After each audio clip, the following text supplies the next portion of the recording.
اوبا مش ممكن.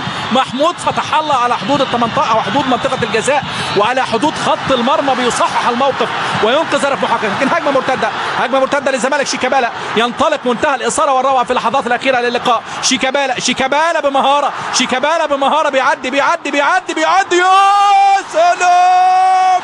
مش ممكن والله ما اروعك، والله ما ابدعك. يا سلام يسعد حسام هذا الفتى الاسمر الملقب بشيكابالا. محمود عبد الرازق يضع هدف من اجمل واروع واجمل الاهداف. افضل هجمه مرتده حتى الان في الدوري. احنا لسه بدري بنتكلم كتير ونقول لكن لسه بدري، لكن فعلا يعني نموذج للكونتر اتاك المتميز. وشيكابالا ينطلق رغم انه عدى من واحد والثاني بمهاره وبدل بيمرر. طب يعيط ويبكي، لازم تبكي من هذه الجماهير، لازم تبكي وتشكي من هذه الجماهير وتسعد بيهم. بالفعل كرة القدم المصرية تتألق، كرة القدم المصرية تتجمل، دوري ممتع ومثير. شيكابالا بمنتهى المهارة والروعة بيعدي من اثنين ويضع هدف من اجمل الاهداف ليضمن الزمالك الثلاثة نقاط. يا سلام على المهارة، امتعتنا اليوم يا شيكابالا.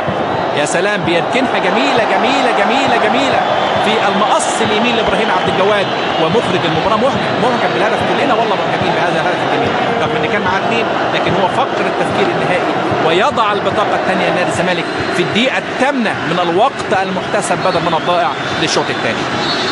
يتقدم الزمالك وتسعد جماهير الزمالك. صافرة النهاية من محمد فاروق. مبروك أول 3 نقاط للزمالك ليرتفع رصيده ل4 نقاط. يبقى بتروجيت بدون رصيد. تقبلوا تحياتي.